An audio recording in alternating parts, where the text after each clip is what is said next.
23,000. Big. 21 target north, move stack 36,000, 13,000. Bang. 40 scope, short skate, hot, right. Right,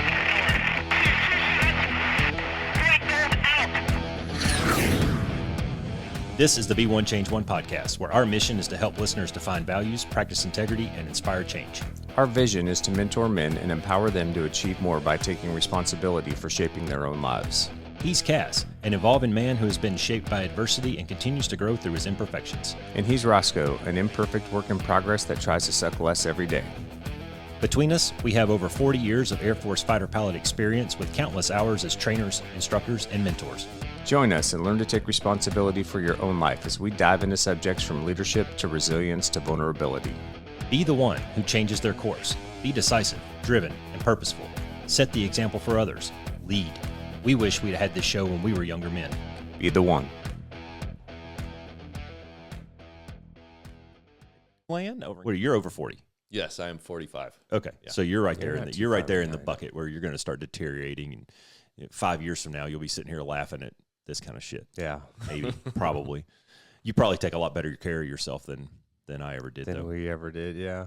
Hey, so special guest today, a returning guest. Maybe aside from Alicia, it's our first returning guest. Is that true? I think so. Yeah. So I think you are, yeah. we're going to have to make a list of regulars, I guess, now. Yeah, and, right. and just have this recurring thing going on. But a few months ago, we had Doc Jon, flight psychologist, come by and tell us some really good stuff, hit some good high points. And we kind of covered, I don't know, we kind of threw an umbrella over a lot of things, right? Threw a blanket over a lot of topics in that conversation. Today, we wanted to get a little bit more specific and talk about attention and how that leads to learning, and maybe even how that will lead us to a flow state and peak performance. Yeah. So we'll just see where the conversation goes. But is there anything just leading off right off the bat that you wanted to hit us with before we even get into it?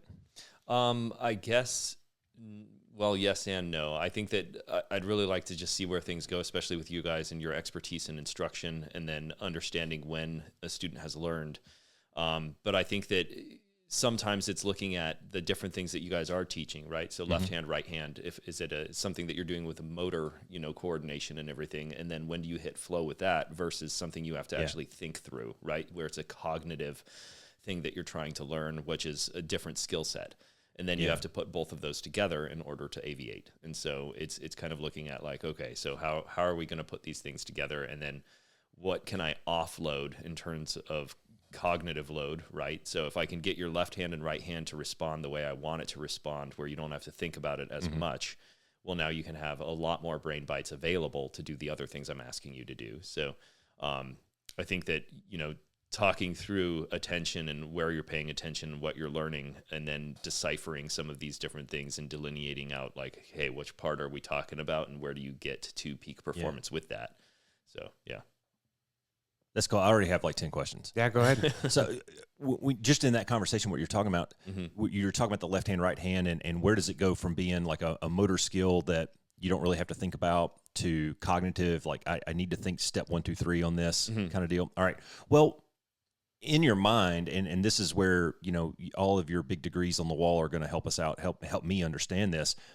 Though something may be what we might call second nature, because that's really what we're talking about is I want this to be second nature where you just don't have to think about it. Right. But are you really thinking about it? Is your brain really thinking about this in the background? Is it like a background script running where, you're driving your car and you want to pass the car in front of you? You don't think, well, I need to turn the steering wheel to the left about this much. It just kind of happens, right? That's second nature to you because you've been doing it for so long. But is there a background script running in your brain that really is using brain power to do this? Yeah, so that's why a lot of what we understand about the brain is from dysfunction. So that's why when you have people who have, some sort of a brain injury in whatever capacity, whether it's an automobile accident, whether it's, a hemorrhage in the blood in the brain and different things like that. And then you find that some part of a motor coordination is compromised as a result of that. So that means that part of the brain that learned how to do it, that made it second nature, is now no longer functioning. And so therefore you're no longer able to do the thing. So people relearning how to write, relearning how to speak, relearning how to walk. And so there is a part of the brain that is being used for that to be functional. And so we learn through kind of those things. This is how this is set up in the brain. Does that answer your question? Yeah, it's just going to take me a minute to digest all that. Sure. Because I'm just not smart. Yeah, So- but you had a question. So let me see if I understand, Doc. Like, so is your question like, how do we teach those things, or how do you get somebody from, you know, entry level to high functioning, high peak performance? Is that what you're? Yeah, so I'm not under the impression that you guys are teaching what the brain is doing, but you guys No. are, yeah. So Yeah. you guys are teaching, though, this is how you fly. This is Yeah. what you need to do to be good at this craft. And so what is it that you're doing to say, this is what you'll pay attention to up front, and then these are the things that you can't pay attention to yet because it's too much overload. Mm-hmm.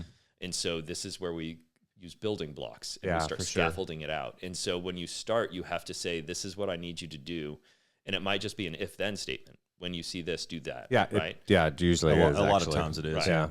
And then it does need to build, though, to a place where you have to have them being an independent thinker, Yeah. especially in today's, you know,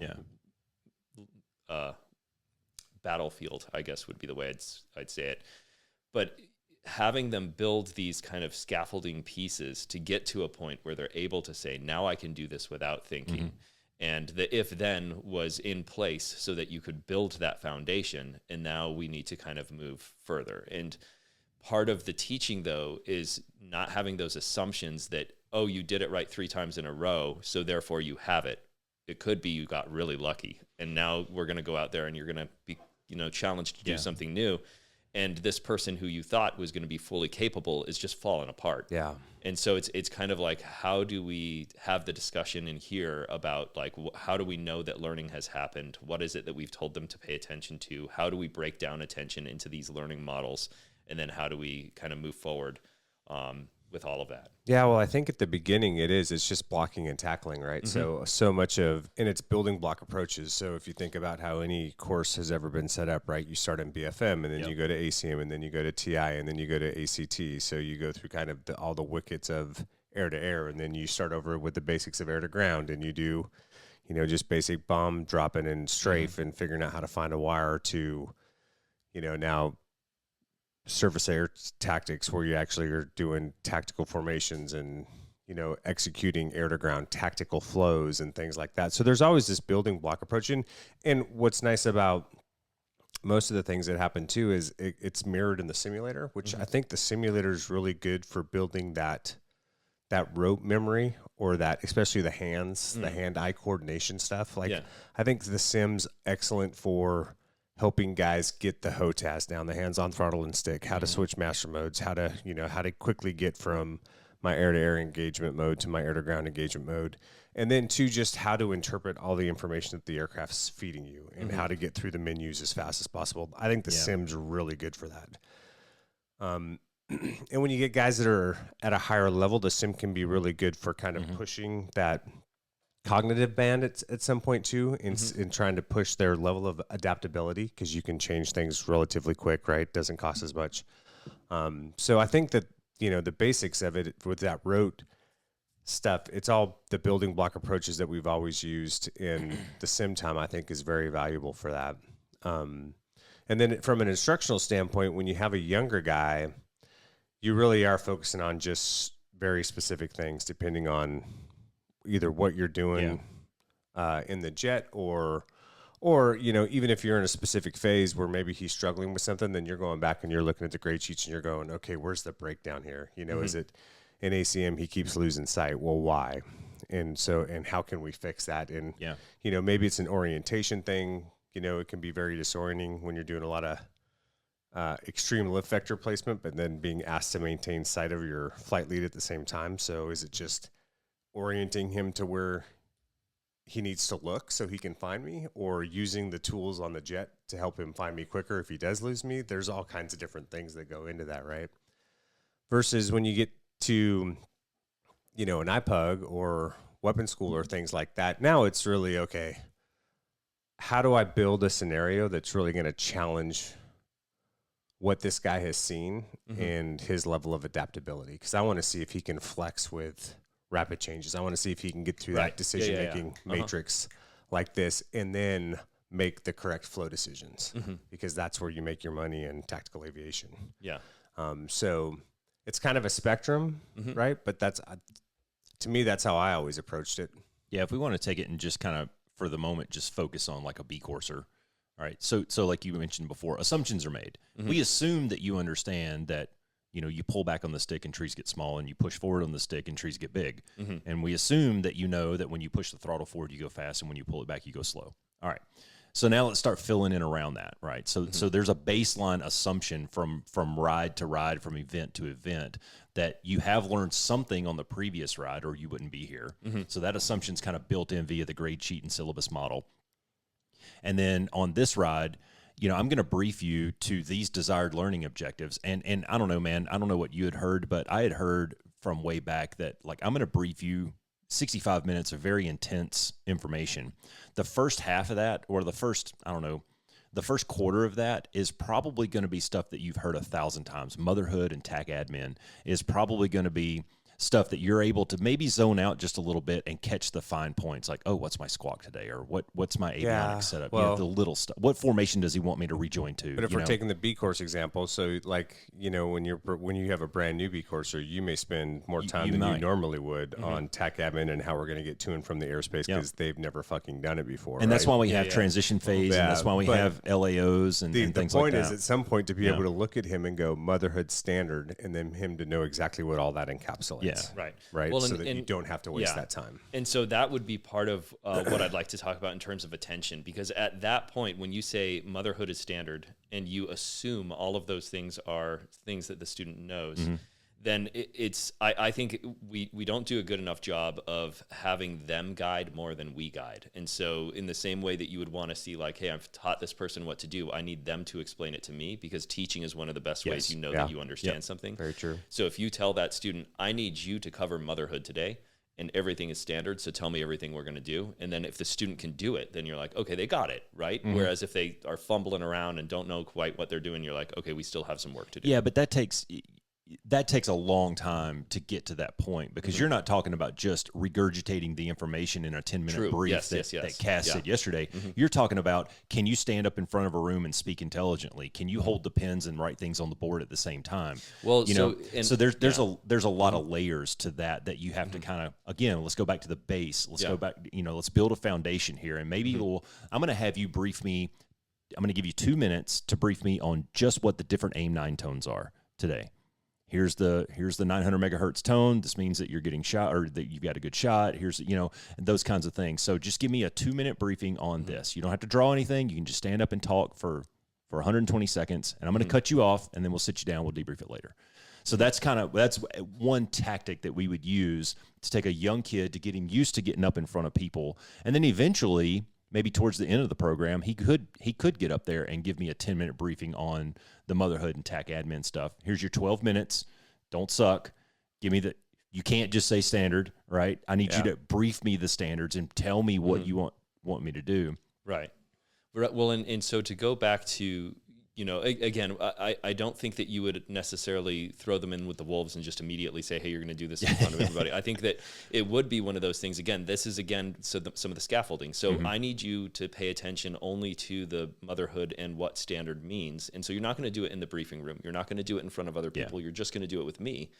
And I need you to do that. So pre-brief, or just meeting the students somewhere else, and just kind of saying, like, right, and then I'm going to add things you have to pay attention to from there. So now I'm going to add a board, and you're going to have to draw on the board. Now I'm going to add that we're going to have somebody that you really respect in the room, and you're going to have to kind of pay attention to yourself and how you're getting along with that going on. So you add more things they have to pay attention to and juggle. Yeah. But you start simple, where it's just like, hey, you just have to explain to me what I said using your own words, not mine, and tell me what I said. And then I need to kind of figure out, well, what have you gained from this, and how do we move forward?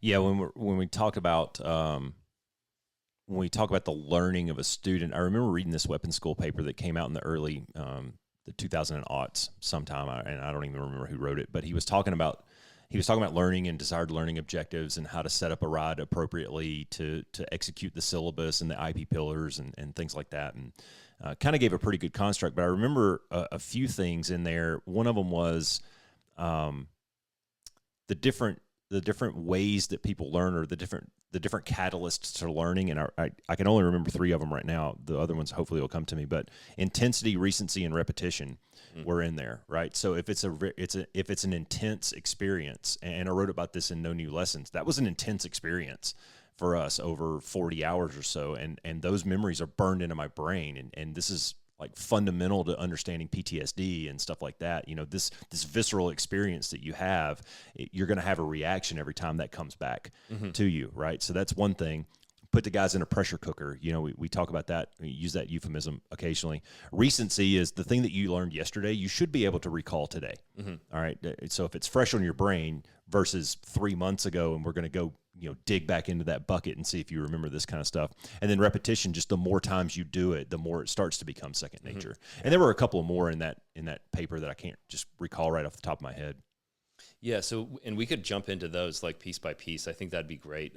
Sure. So the intensity, you're absolutely right that, the brain picks that stuff up. So we are very equipped evolutionarily speaking. Wow. That was, words are hard. I'm trying to sound smart here. Because the brain basically has learned how to protect us. So if we think we're hunter-gatherers, and we're going through the forest and we hear a roar, we hear something that scares us, right? Well, all of us get ready, right? So fight, flight kind of kicks in. We grab our spears, we do our thing, right? And then we go back to the village because we survived. We didn't get eaten by anything. And then a day later, I'm walking around and I see Roscoe in the the village, and all of a sudden my heart starts going up, and I'm like, well, that's because I'm a big scary motherfucker, I don't right? like that, right? Yeah. Like, and it's because my brain, like when it heard that roar, it was like, okay, it didn't just say this is where we were and this is what we heard. Who was I with? What time of day was it? What were you smelling? What are all these other things? The brain picks up all of that data. Yeah. And so later I'm in the village and I see you, and it triggers because the brain says, oh, warning, right? And even though there's no, threat, it makes me think there is. And so what people get wrong is they start avoiding. So then I'm like, I'm just going to avoid Roscoe all the time, because whenever I see him, man, I'm like, okay, something's not going on. But that just reinforces the brain to say, now I'm just going to keep triggering that response because now it's keeping you safe. Yeah. So when something is intense, and that could be just standing up in front of a room and talking to people, you are going to learn better because the brain retains so much of that information. Yeah. And so much of what we learn is association. It's how do I associate what I'm learning now to something I already knew?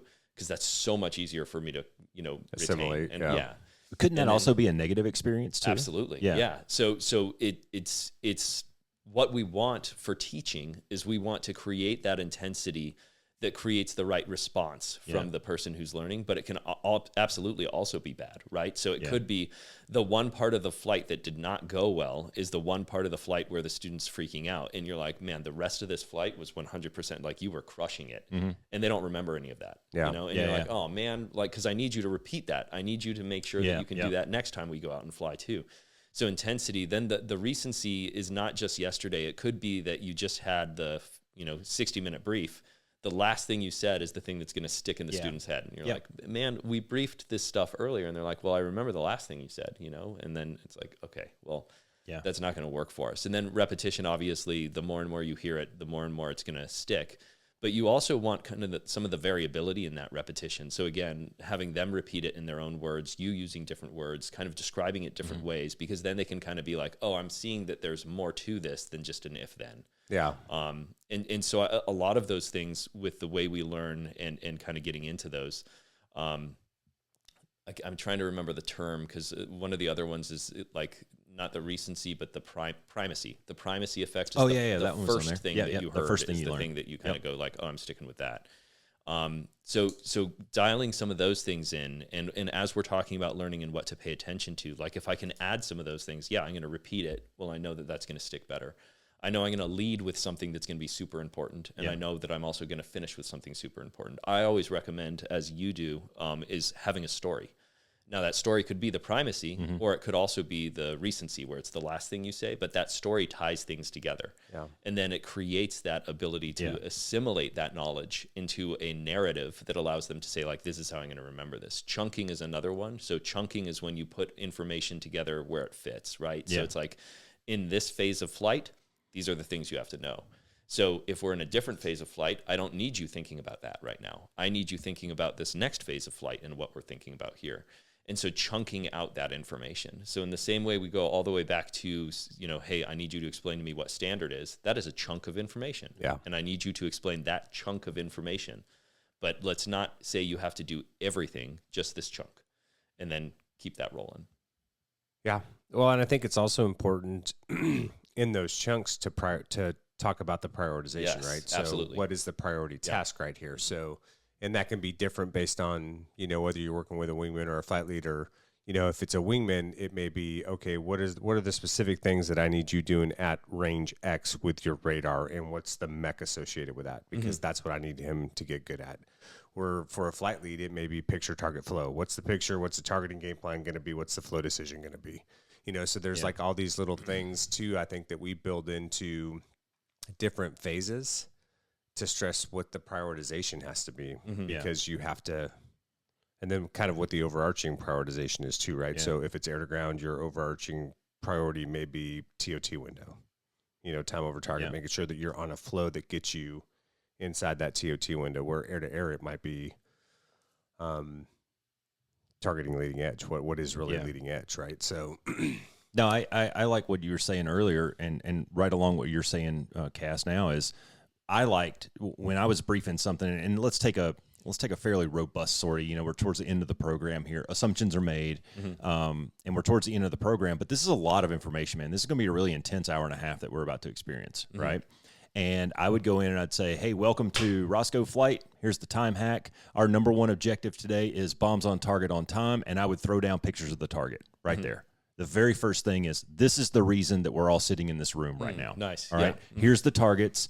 2, this is your target.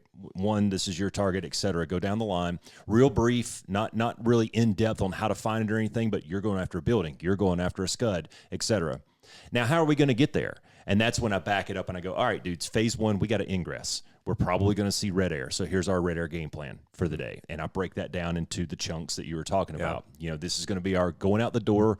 Our going out the door game plan is this. But what if? I go through a couple of what if scenarios. All right, well, when we get that cleared up and we're starting to get into the targeting area, now we're in the targeting phase. And that's when we bring out the pictures of the target. We get very specific on, this is exactly where I need the bomb to go. This is how you find it: bounders, funnelers, confirmers, fakers, et cetera. Now, how are we going to get out of there? So I've gone through this storyline of basically chair flying this student from start to finish on how to execute this sortie and get wheels down here in the next hour and a half. But it all started with that target. And the last thing that I do, Sherpa and I used to do this all the time, was we'd get up to the ops desk and I'd look at my wingman and I'd be like, hey man, I'd pull a blank piece of paper out of the printer and I put it in front of him and said, draw your target. Nice. And I'd make him draw the area. Give me the big stuff. Okay, there's a mountain over here. There's some buildings here. My target is this guy. I'm going to put the X on this corner. There's a road over here. All right, good. You got the big picture. Draw my target, to make sure that he was paying attention to everything in the brief. And you can usually tell when a kid's like 3 minutes behind in the briefing. He's got kind of this glossy, and he's taking notes furiously, and he's trying to keep. You can usually tell after you've done it a few times. Yeah, you totally can. Well, and I really like that, the contingencies you talked about, like what will we do if this is different? But I think that's one of the best ways to kind of challenge or assess whether or not a student is understanding, is you change a variable or two and say, what has changed? Oh, yeah. Right? So it's just like, okay, cool. What if your airspeed is this instead of that? What does that change? Right? And how does that affect your, Right. And then you can even do that way back, like you were talking about with just left hand, right hand. Like if you're doing your HOTAS and you're like, okay, so you pull back on the stick and the trees are getting smaller. Okay, well, what happens if I change this variable? Right. And then they have to think, well, I don't think anything changes. You go, okay, think about it again. Yeah. Right. Because you want to understand, like, I need you to understand that this is not just always going to work this way.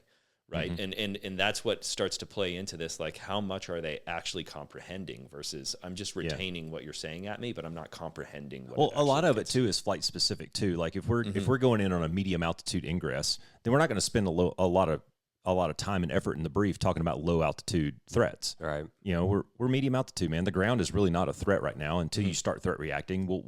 remind you of some rules of thumbs for recovery and things like that. But that would be a great thing to ask the student, like, because if you are, medium altitude and you don't have to worry about them, and then you just throw out there, you're like, oh, hey, what would happen if we had all these threats on the ground at this phase? What if you threat react and now you find yourself below transition altitude and you got to transition to low altitude rules? Tell me what you're going to do. Yeah. Okay. That's a good point. Yeah. And so I think that's kind of like, that recalls the previous learning. Yeah. It's recall what was previous. And then it forces them to think through, like, okay, well, wait a minute, what you're throwing me through a loop. Like, I had the narrative that you sold me, and I'm only thinking about that. And you're like, well, I appreciate that. And that's what you need to do to be successful today. But in your career to be successful, you have to be able to put these things together. Yeah. And so again, it's not going to be something you're going to do at the step desk that's just going to ruin the guy's day. It's like you've got to. Sorry for all the students I did that to. You've got to pick when is the appropriate time for us to get after this, right? So, I think maybe to just foreshadow a little bit into peak performance. That's one of those things with peak performers that they know, like, hey, this is something important that I have to do, but not in the moment that I'm performing, right? So something comes up and they're like, I'm going to have to remember this, or this is different, or I don't know what to do here. But instead of them freezing and being like, I don't know what, instead they just do, right? They're like, well, I'm going to do something. And then they do something. And then it's once they've landed and once they're able to talk about it, that's when they start exploring, like, what did that mean? Why did that happen? What was going on? That's right? Why debrief is so called debriefing. Yeah, exactly. Yeah. Analyze what happened. And, I just wanted to make a point here to the listeners, because we're talking very specific about flying tactical sorties. That's what we're all familiar with here. But many of our listeners are not. Many of our, and I just wanted to give an example real quick of a way that I used every tool that we've been talking about to win a football championship. And you can use this raising your kids, and teaching them to be better young men and women. I went into a football season with 24 people one year. I had 24 players on the team. And of those 24, only 6 of them had played for me before. So I basically got a brand new team. I had 12 or 13 kids that had never played football. Never played tackle football before. So I'm basically starting from scratch, is my point. Of my coaching staff, there were only 2 on my coaching staff that had coached with me and played with me and understood kind of my methodology and my offense and defense and that, our models that we were going to use for the season. So I had to spend a lot of time teaching them so that then they could help me teach the kids, the students, the team. And we broke things down into exactly what we're talking about here, man. It was building block. I mean, we literally started the season with, I gathered everybody around me. I held up a football and I said, guys, this is a football and that's a football field. Let's go. And it was that level of introduction in every practice that we had to do. And we had our practices phased out where we would warm up. We would do what I called a flex session where we'd get some PT in for depending on what time of the season was, we'd spend a little more or less time in that area. And then there was a teaching phase where we slowed things all the way down, got a whiteboard out and started drawing, like, guys, this is the defense that we're going to run. And we'd draw X's and O's on a whiteboard. And then we'd get the kids up and we'd move them around and put them in position so that they could see the right sight picture of, this is exactly how far away from the defensive end I need you lined up. And we would break things down into all that. Once they mastered those basic things, like assignment and alignment, those are the 2 biggest things at that age. Can you get aligned correctly on the football field, and do you know your assignment once you're lined up correctly? And then we would start changing the variables. Like, well, you got lined up great against a, we're running a 4-3 cover 2 defense. We got 2 high safeties and 3 linebackers. That's great until they come out with 5 wide receivers. Now what are you going to do? And we would show them how to shift around, because when you're on the football field, you got about 3 seconds to figure this shit out. They break the other team breaks the huddle. They come up to the line of scrimmage, and the team has to look at the opposite formation and go, oh shit, they changed something. We have to rotate. And I needed them to be able to recall that immediately. By the end of the season, man, these kids were flying around the field. Like, we had our baseline 4-3 cover 2 defense that we were running, but we had shifts that we could call audibles for, and they could shift to something like 5 other defenses that we had available to them. That was the level of learning from this is a football all the way to we're in the championship game and we can rotate guys around and go to single high, cover 0, whatever we wanted to with the call out of a single word. So how did we do that? Exactly what we've been talking about, for the last 15 minutes was that building block approach. Build on the last thing we learned. What did we learn in the last practice? Well, we learned the basics of alignment of a 4-3 defense. Now let's talk about the assignments of a 4-3 defense, et cetera. Yeah, well, I've never thought about it this way, like in some of the ways that you're talking about it, Doc, and just like I've never reflected back on teaching in kind of that, because it's interesting to me now that we're talking about this, because some things are black and white. Rolling out and driving to a turn circle, it's black and white, left hand, right hand, right? But turn circle entry cue, turn circle entry cue is black and white until you start to talk about vertical, and it's the same cue, but it doesn't look the same, because if you're high, if you're taking a 1 circle fight and a 2 circle in the vertical, you're still going to get line of sight aft as the cue, but it's not going to be explosive line of sight, right? So, but it's funny because you build all those different sight pictures, and over time, as guys gain experience, you show them those different things, and you go, yeah, it's the same sight picture. It's still line of sight aft, dude. It's just not explosive line of sight aft. It's going to be a little more intrepid. But you don't start with that. But you start with a simple 9K. That's what I'm saying. Yeah. So they've got that foundation. But it's interesting though, because what it really boils down to, I think what you're getting at is, how do you teach somebody to be completely flexible and adaptable in their perception in a moment, because it's not always like, it's a million shades of gray. The picture, the environment, threats on the ground, threats in the air, time to target, whatever, all the contingencies we would think through, it's changing all the time, right? So you have to react real time to all that stuff. Well, dude, I've been doing this long enough in the sim over there now that I could pretty much write the grade sheets before the students show up.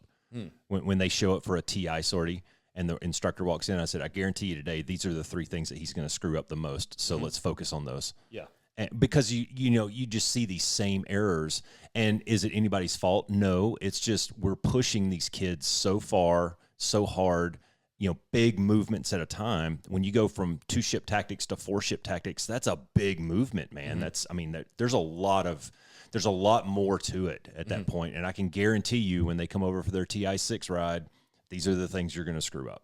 Yeah. Well, and so I think to get back to try and make this relatable to non-flyers is what we're talking about is giving them those sight pictures, giving them the understanding of, like, when you see this is what this is supposed to inform you, right? And then changing those variables to say this is what changes within that, right? So as you line up and you're going to have this, wide receiver, coming at you, what are you going to do when they break right? Well, I'm going to do this. What are they going to do when they break left? Well, I'm going to do this. Okay, well, what happens if they're on the opposite side of the field? Well, it's no longer my assignment. And it's like, well, what if we made it your assignment? What if we're not playing, Yeah. And so what are the variables that change? And then how does this look like something you've seen before, right? And really trying to have them grasp that. Like, what does this look like that you have seen before? But why is it different this time? Right. And then once they can kind of start putting some of those things together, that's when you can really challenge, like, okay, good. How adaptable are they? Right. So then you're the coach over on the sideline and you're watching and you're like, yeah, this is our fastest defender. And they moved their fastest wide receiver to the other side of the field. And you don't even have to say anything. He starts running over there and he tells his guy, hey, that's my assignment. Get over on the other side of the field. And you're like, dude, they're adapting already. They're already we did that all the time, man. We would match athlete to athlete. And I mean, I think, honestly, man, I think we won that championship that year because we did better planning than the other teams did. I really do. Yeah. We watched more game film. We came with really good, solid practice plans, and our game plans, while no plan survives the first wave of attack, we had a pretty good idea of where it was going to go, and we knew the audibles already that we were going to have to call. Hey, number 5 is their best receiver. So I'm putting my best athlete on number 5. Wherever he goes, you go. If he goes to the bathroom, you help him shake. All right.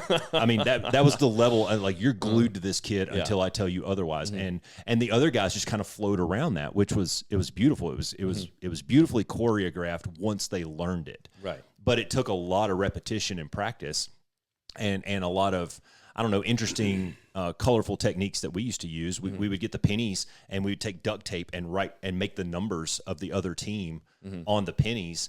that the scout offense was running, so that we could track these kids around and not just say, hey, Cass is going to be number 5 today. No, there is a number 5 on his jersey. Wherever that 5 goes, you go. If he goes over to the sideline, go over and meet his mama. You know, I mean, it was that level. But dude, we do this all the time with our kids, right?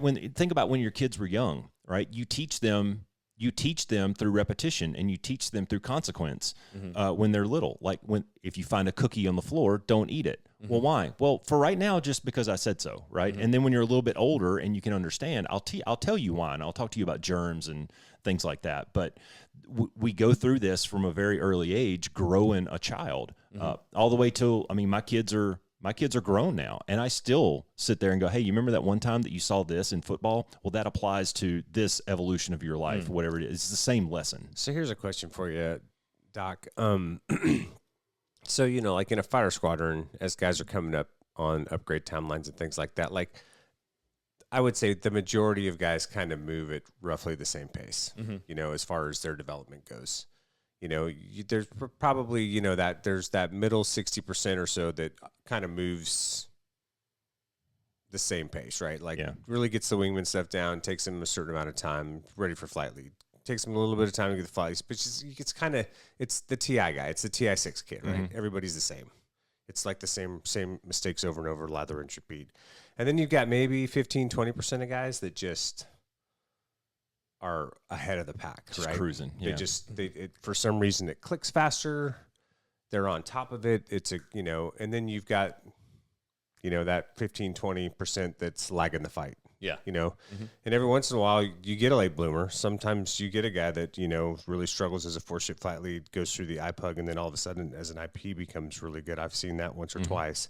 It's rare, but it happens. What's the difference?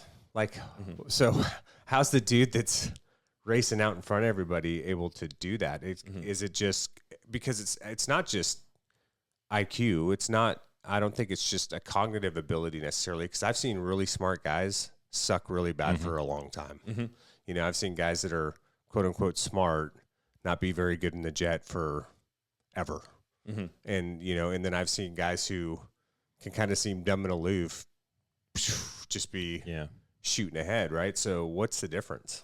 So I think that just like with kids, you're going to see them kind of start getting better at different times because everybody's a little bit different, right? And so some of those people, it's going to be things where it's like, hey, you know, they heard the right thing from the right person at the right time, and it just clicked, and then everything fell into place, right? And even though if they had heard the same thing, which is the right thing, and they had heard it from the right person, because it's still the person who they kind of respect the most and it's telling them, it was the wrong time. So they didn't have the ability to say, this is where this fits. Yeah, they couldn't put it together. They weren't ready. They weren't ready for that information yet. Right. And then a lot of times, we talked about confidence last time, is if I start building my confidence towards, I've kind of figured this out enough to not be dangerous, then I can start kind of pushing myself a little bit.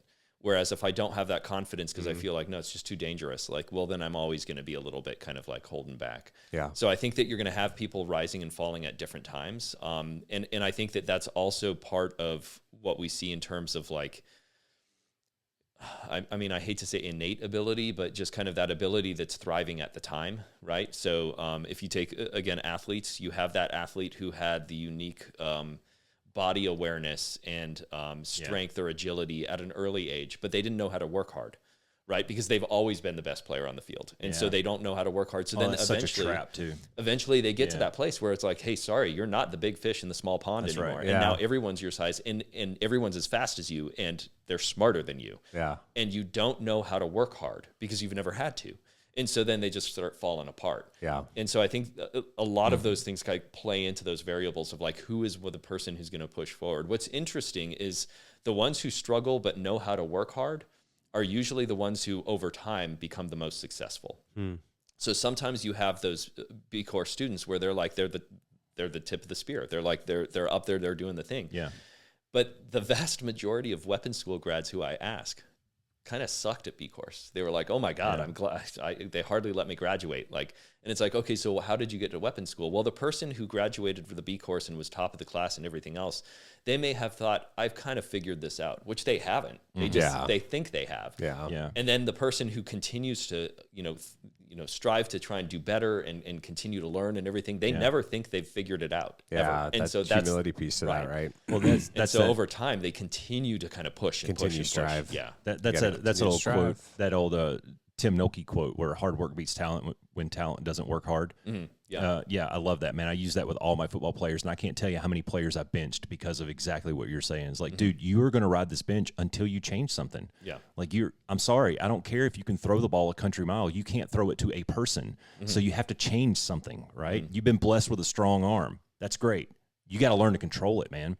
And I'm sorry, in my 120 minutes of football practice that I have out here with the other 23 kids on the team, I don't have time to take you to the side and teach you these things. You're going to have to work on this on your own. You're going to have to learn that individual effort piece to improve. And you and I have talked about this offline over the years, the difference between the growth mindset and the fixed mindset, which is kind of what you're talking about right now.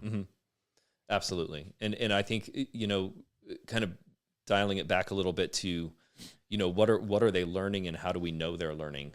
Right. And so like you said, like, hey, this is this turn circle entry. Well, sure. But what happens if we change this variable and now it's going to look different? Why? And how are you going to be able to respond to that appropriately based off of what I'm showing you? And when you do have those guys who are kind of front runners, those are the guys you want to show early. Those are the guys you want to say like, hey, I'm going to show you something that's going to really I want to see how you respond. Right. And then the guys who are struggling, who are the back of the bus where you're like, man, you're just not doing. No, instead you need to, again, boil it down to, hey, this is just if then. Yeah. And I just need that if then until you've got it. Yeah. And then once you have that if then we can start kind of like rolling the dice and kind of pushing forward a little bit. Yeah, that's very true.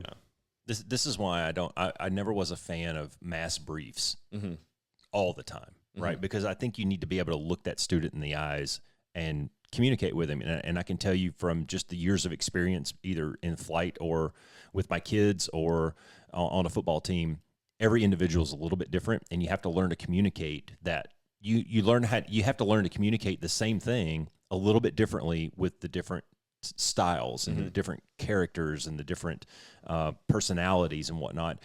But to bring it all the way back, we've been talking a lot about learning and how do you teach and how do you learn and all that and how do you open that up. But we're sitting there in a 4-ship brief and you're looking across the table and you can tell that this kid's not paying attention. To bring it all the way back to attention. So how do we get that kid? I mean, there's got to be some techniques that we can use as instructors to captivate his attention or teach him how to pay attention. Yeah. So if we go back to our the last time I was here, we talked about kind of that intrinsic motivation and values. Like if I can find the thing that's important to them, that will get them to pay more attention. Yeah. If I can keep them engaged, right? Because if I'm just talking at them, I guarantee they're not going to comprehend or retain very much. But if we so using tactics like that doesn't work. Snap out of it, asshole.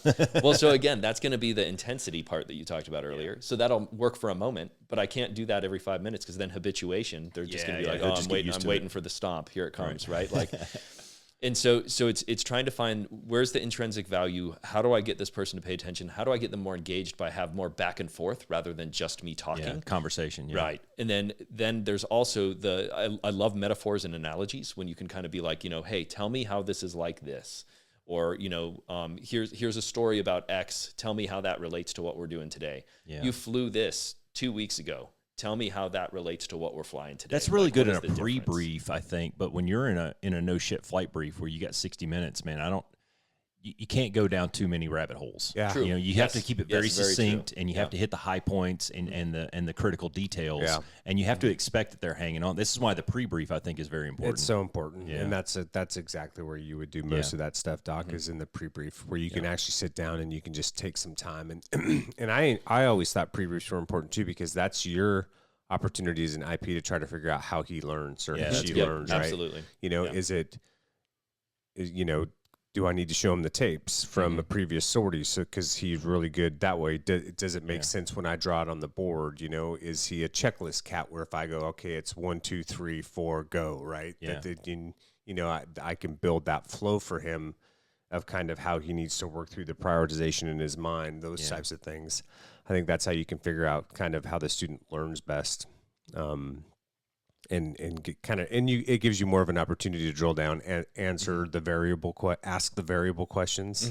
And then try to get the right answers back, right? And then you can prime them in the pre-brief, because you can tell them in the brief, we're not going to have time. Yeah. But in the brief, I'm going to prime you because I need you to have this information primed and there ready. you go. So then you can have a little bit of an exchange. Yeah. I mean, it's primed and it's kind of scripted, but nonetheless, it's still going to be more than just sitting there trying to retain. 2, you're responsible for weather and NOTAMs today. Yeah. That's an easy kill, right? That's an easy kill for a number 2 is just get me the weather and NOTAMs and check currencies at the desk for me while I'm putting up the boards or whatever. Yeah.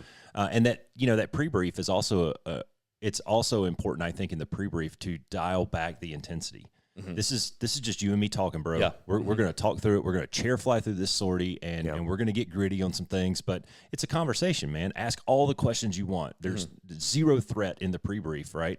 You're not going to hook the sortie for the pre-brief. Yeah. This is our academic time. If you want to bring it back to that, this is our time for academics, and we can go to the book and we can look up the answers. But when we get to the tactical brief, I need you to be able to recall this. So after the pre-brief, you're going to have to spend some time to make sure that you learn this, that you study this, that you have this stuff available to you to recall in the brief. Now, are there any particular things that you do to like how do you tell the student how to do that? When you tell them you're going to go out on your own and I need you to learn this stuff that we talked about today and have it down pat. Like, what do you tell the student to do to have them have that? It's obviously going to be, I think it's going to be sortie dependent. First of all, the later rides, it goes back to what you were saying earlier, assumptions. You have to assume some things. You have to understand. You have to assume that he understands what his actions are going to be when I call bonsai over the radio. Right? You're going to put your jets in this position. You're going to target this person. You're going to shoot on this timeline, because we trained that a month ago in TI, and we beat you up for 5 rides and 7 sims over this. So I assume that when I call bonsai, you're going to do these things. Now let's talk about some particulars. And I would have him probably come to me with like, well, what if there's a heavy group on my side? What if they maneuver and I have to retarget somebody? So I would have him maybe some of the contingency type stuff. I would have him go and polish up on a little bit of that, because the baseline stuff at that point, you have to kind of understand that or assume that he knows most of that. We'll talk about some more specific contingency type things. What if the primary plan is something that the student can read in a book and know it before he walks in the room? He can know that just by, the primary plan is easy. CAS talks about it all the time. Like, if you go out and execute the primary plan and nobody dies, great, you validated the plan. You learn nothing, right? Because it's in the book. You know it. This is the going out the door argument. If nothing changes and everything's utopia, we win. It's easy. It's when things change that I need you to go polish up on. Got it. Yeah. And so if they're not that far along though, like if they're not, towards the end of the course, but earlier in the course, but you're still asking them the same thing, like, hey, we're covering this stuff and I need you to go learn some of it and then come back. Yeah. Like, how do you, what advice do you give them? What resources do you point them to? How do you say to them, this is what I need you to go do on your own? Because your answer was, if they're far enough in the program, you assume that they know how to do that. So how do you build that up front? Yeah. Yeah, at the beginning, it's the chair flying, right? So go home and I want you to sit in a chair and I want you to close your eyes and I want you to think about these movements, right? So if it's basic fighter maneuvers, at the fight's on, you're going to roll out, you're going to point to where I was. With your left hand, you're going to go to full afterburner. With your right hand, you're going to relax the G. You're actually start sit to in a let the chair and aircraft- do these things. Yeah, you're Okay, going to let the aircraft yeah. accelerate. You're going to watch the adversary. You're looking for him to kind of get to that 10 to 2 o'clock position, depending on which side of the canopy's on. You're going to see the line of sight start to build aft. When that happens, you're going to put your lift vector on. Power's still going to be in full AB. You're going to pull back on the G to freeze that line of sight aft, right? And then avionics, you're not doing anything with yet if you've maintained the radar lock. Otherwise, you're going to do something with the radar to try to get the lock back. And you just kind of talk through that basic thought process, but then you want them to go back and kind of think there and think through it. Or, the HOTAS, when am I going to go to outboard and I got to uncage the AIM-9 to take a shot? What's that mech like? Just go home and kind of think through those things and kind of close your eyes and do it in your mind, right? So that you can start to build that muscle memory so that when we have to do it for real and you have a 2.5 fleeting AIM-9 shot, you can actually execute it because it doesn't take you 2 seconds to go through the fucking mech. Right. You know? Yeah.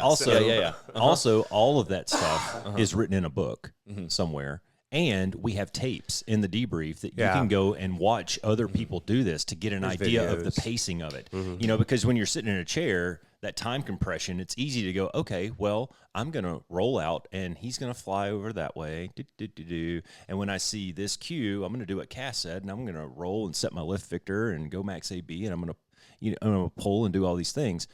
But when you watch it on tape, shit happens in like 2 seconds, right? Yep. And so it's important for them to see that piece of it too. So I'd point them to a couple of different resources to answer your question. Or getting a UTD or a sim if there's one available, and go practice it that way, right? Just go through the mech over and over and over and over again if you're struggling with some of it. Radar mech, that's a great way to do it with radar stuff too. I mean, there's all kinds of things that you can do.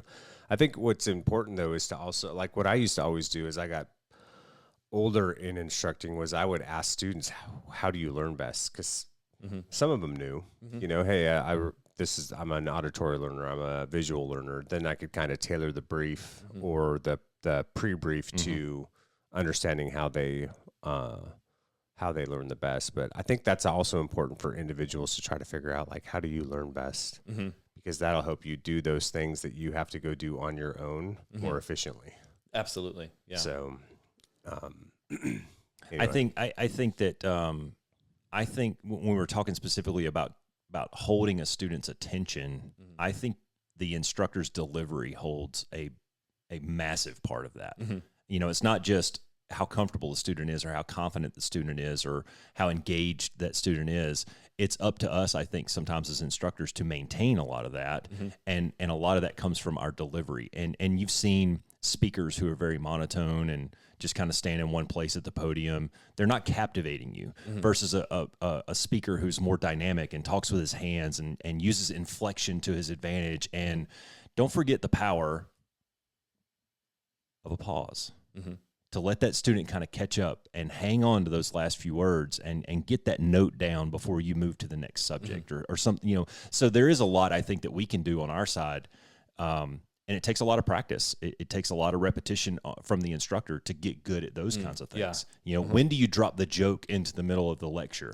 When do you take that tactical pause and let them finish writing their sentence? You know, maybe it's between phases or between the finer details of each target or whatever it is. So I think that it's incumbent on us as the teachers, as the mentors, as the coaches and instructors to learn how to do that kind of stuff. Right. Yeah. Yeah. Yeah, and it all comes with experience. I mean, when you're a flight leader and you're just trying to get through your brief, you're probably not paying attention to everybody else sitting at the table behind you to see what their reaction is to what you're saying. When you've been an instructor for a while, you can be talking, you can look at the student, you can see the question mark over their fucking nugget, you know. Right. Oh yeah. And you can go, okay, we need to have a question about this or drill down on this. But you got a question too? You sure?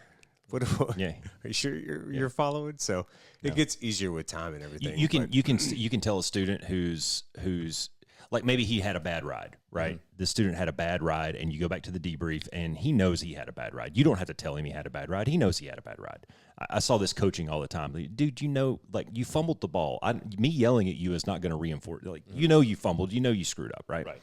So you can bring this kid back into the debrief, and he's sitting there, and he's still kind of beating himself up, and he's got to maybe turned his lineup card over so he can maybe take a note, and his pen's down like this, and he's just kind of sitting there like this.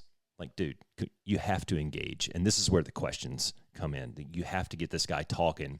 You have to get him to understand that, yes, you fucked this up, but this is where we're going to get better. We're going to learn these things. Go into the perception, decision, execution, questioning, and things like that. And I love the idea, like when we were growing up, it was yes, no, I don't know in the debriefs, right? That's great as long as the instructor's asking good questions, right? If he's not asking good questions, then that student's not going to get any learning from those yes, no, I don't know answers, right? So sometimes you need him, hey, man, tell me what you were thinking right here. Like, did you see this picture? Yes. Well, tell me what you were thinking about that and get him talking, and maybe that'll help engage him. Oh, absolutely. Like, I like, you know, backing it up and saying, okay, so this is where we are in the flight. Tell me, what were our priorities here? What were you supposed to be paying attention Recall to? the briefing, Correct. recall the game plan. Right. And make sure that the student's aware that that's where they're at, right? Because if they're not even aware that's where they're at, then it's worthless to go into the other stuff, because it's like, no, then we need to back it up more and get your perception so that you could actually see this is where we were in the fight. Like, you know, like, So what are some of those questions that you have learned over time that are like, these are my money makers? These are the ones. And again, I understand it depends. It depends on the mission, depends on what the student did. But are there particular questions or ways that you phrase things that you're like, these are more valuable, or these glean more information from the student? Any particular ones that you guys can think of that like come to mind? I like to ask them to recall the game plan. Like, do you remember what I briefed you? Yeah. Yes. Okay, what did I brief you if you saw this? Well, I was supposed to do XYZ. Okay, did we do that? Let's watch the tape for another 10 seconds and see if we did that. And it's a simple yes, no. If yes, continue. If no, let's talk about an instructional fix for next time. If you see this, I need you to do XYZ. And I've used this technique a lot in the sim real time. You know, we'll run a picture through and student does horribly. Okay, cool. We're going to run it back. All right, we're going to do it again. Here's a couple of minutes of instruction while the sim is resetting, and we're going to run this back, okay? And we call fights on, we call the picture, and I stop the sim. I just freeze it. Hey, dude, did you hear the picture? Yes. Tell me what the picture is right now. What's your perception of the picture? What do you think you heard? All right, well, I heard there's 2 groups in azimuth, and the north group is my responsibility, and he's at 35,000 feet.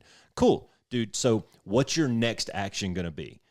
Blah, blah, blah, blah, blah. Great. Hit play and see if he does that. And then when we get to, say, targeting range or shot range, stop the sim. Okay, dude, what are you thinking right now? What's your SA right now? What do you, so I'll take him through one set where we just stop like every 10, 15 miles. And we talk through, what are you doing now? What are you seeing? What's your perception? Now, what are you going to do next? What's the comma and after that? And then all the way through to the merge and the cleanup. All right, cool. Now we run it back again, and I'm not going to say a word. I'm just going to expect you to execute everything that you just did step by step. That's a technique that I've used in the past. Nice. Yeah, I think that's good. I think another thing that you can throw in when you do that too is what's the priority. So like, if you hit the pause on the tape, what's your priority right now? Yeah. Based on the contracts that were briefed, based on the execution, based on the flow that we're in, what's your what should you be doing right now? Yeah. Should you be targeting that group? Is your priority to be visual or in a specific formation position? Yep. Like what is that? And get them, because that too, I think is critical to help them understand and pay attention to, what is the critical, like how to, that task prioritization, right? Yeah. So that, especially to beat when they're younger, the trap that is so there all the time, which is channelized attention, right? Yeah. So I know we don't do visual formations as much as we used to anymore in the Air Force, but going back to when you and I were growing up, if you can, dude, you may have a group that you're responsible for, but you don't go blind because you can't get your radar mech done. If you can't get in by the appropriate range, then 1 and 3 fill in around, and then we'll get the job done, or we'll deal with that out of cold flow. But the last thing I need you doing is taking a shot, trungling inside a mark because you don't know where I am anymore. Now you die, or now we're cold and there's a shit show behind us.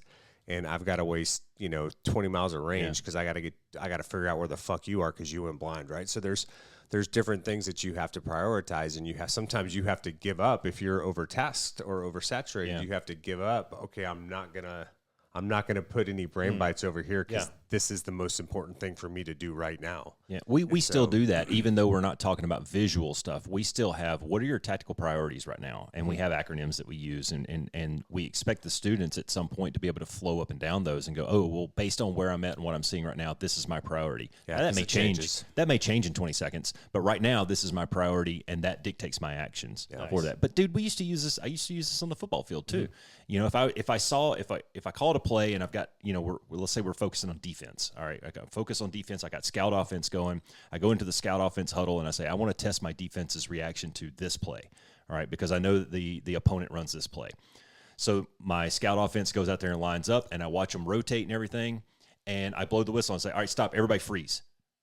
And I'd point to one kid, what's your assignment right now? If he's aligned right, what's your assignment? If he's not aligned right, dude, you need to be 3 feet this way. I need you inside shoulder, not outside shoulder, right? So do you see the difference between the alignment? Do you see where your receiver is? This is your alignment. Okay, now what's your assignment? Where's your eyes? I've gone out there and moved and actually grabbed a kid by the shoulder pads and turned him like this this is how I need you to see this, right? When you see this formation in front of you, you look here. This is where your eyes go. This is your assignment, etc. So we use the same techniques. You use it when you're raising your kids. You know, I've done this recently with my 19-year-old. Like, hey man, you remember that time that you saw this picture? Okay, next time you see that, this is how you need to react to that. Yeah, and I think at the end of the day, at the beginning, you have to teach baseline cross checks, and those cross checks they change for different phases of flight. They change for different types of tactical execution, whether it's air to air, air to ground, whatever sensor you're using. Right? You've got to build baseline cross checks. You've got to build some kind of a semblance of prioritization and flow, right? Because they have to start to build that internal timer, whether it's air to air or air to ground. Fuck, I probably should have. This should have happened by now. The hair should be standing up on the back of my neck if it hasn't, or so you have to kind of start to help them build that internal timer. And then once you do that, then they can build off of all of those things. But you have to teach those baseline sight pictures, cross checks, you know, just that sequence of prioritization and timing and flow that has to become inherent over time, which only happens with exposure. Yeah. But that's what you try to build. I think the other part of this is that attention component with prioritization that's tactical versus the attention component that is just internal, right? So like telling them, what is your top priority right here? What are you doing? Everything else, like that's all tactical. But then telling them, what are you paying attention to right now? How long do you have to pay attention to that, right? Like I was remembering, I can't remember. You guys will probably be able to tell me right away, but it was basically they were looking for the countdown until it was like they could shoot a missile or they could go for the gun, but it was a countdown, and they were cross-checking in the middle of the countdown, and the weapons school grad who's teaching the student is just like, no, I can't even do that. No, like when it's getting close enough to this point, you only have to pay attention to this. Do not cross-check anything else. You need to just focus on this. But the student doesn't know that. All they know is like tactically I have to be doing all these things. And they're like, no, when you're this close, that's the only thing you pay attention to until you actually press the button. And then you can then start getting into these other things. So there's the tactical attention, which is prioritization and flows and where are you going and what's important now. But then there's also just the attention that is the student in and of themselves, where it's like, hey, how long do you have to focus on this? And how, if it's this top priority right now, you shouldn't be focusing on the rest of the tactical attention. It should just be your attention for just this moment. Well, we talk about in terms of like bubbles around you, right? There's a bubble around your jet, and the closest in bubble, that's your tactical bubble. And then a little bit further out, that's your situational awareness bubble. And then a little bit beyond that's like your battle space bubble. Okay. And so as things transition from bubble to bubble, that dictates your priority, your scan, your cross check, maybe even your decision making to a point. Because when an adversary is out in the battle space bubble, let's call it 60 miles, when he's out there, dude, it's not an imminent threat right now. I got other things that I can prioritize and rack and stack, like get high, get fast, maneuver my jet to a position of advantage, stuff like that. Things that I'm not worried about him shooting me right now. As he transitions into the situational awareness bubble, now I gotta keep an eye on him, because now I'm starting to feel a little bit more threatened. And then when he crosses into that tactical bubble, dude, I'm solely focused on him, because now he has an opportunity to kill me, right? So that is another technique that we might use is take it from big to small. Like out here, these things aren't priorities right now, right? Stay visual, stay in formation, work your radar, get the picture doped, right? As they get a little bit closer, okay, now react, move your jet, target the right people, and as they get a little bit closer, make sure you're shooting the right people, make sure that you're threat reacting correctly, et cetera. Yeah, and it just goes back to exposure, because like you're talking about, Doc, when you're brand new, like all you can do is at the beginning is hold on, right? Like you don't have the situational awareness, you don't have that inherent pacing built to know kind of where to shift your attention at times. And even if you have a great attention range, your ability to prioritize any of that correctly is probably not that great. But as you get some time in the aircraft, because there's so much going on, right? You're listening to comm, you're maneuvering your airplane, you're paying attention to where everybody else in the flight is and where the adversaries are and what's the declarations, what needs to be filled, what timeline are we on, what flow should we be on? Like there's so many things that are happening all at the same time. And so But that just, again, it comes with exposure and that ability to start to build kind of that inherent clock and pacing. Even though it's fast, you start to, and then the more exposure you get to it, then the more comfortable you become in it. And then too, like if you get the opportunity to go to like weapons school, weapons school grads aren't necessarily better pilots than everybody else. The difference just is that the scenarios that you're exposed to at weapons school are so much bigger and more complicated than what most guys ever get exposed to in the CAF. That when you go back to a CAF unit and you're doing 2 and 3 groups, it's not that big of a deal because at weapons school you were doing 5 and 6. You practice to a higher intensity level there, to where when you come back and it's like, so your SA bubble's bigger. So when you can fit more stuff into it. So. There's a trap there though, and there's this. I've seen this trap where you're going at such a high intensity rate for so long, and then all of a sudden that drops off dramatically. Go from I'm in the IPUG and I'm going through my instructor upgrade, and you'll never be as good as you are the day that you get your Form 8 for your IPUG, right? Because from there you let your foot off the gas, because you don't have that carrot to chase anymore. You're stamped. You're the dude. Like, now here, go lead people. And it's like, okay, now I got to take everything. I was just raging against 4VX and winning hard, to now I got to take a B courser and go 2v2. 2v2. So that catches a lot of people, man. And before you know it, like Francis even talked about it the other day, is where you get into this. Rut of, well, this is the way I'm going to do it, and you stop learning. You stop pushing yourself. You stop evolving, and 5 years from now, you're not the best instructor in the squadron anymore.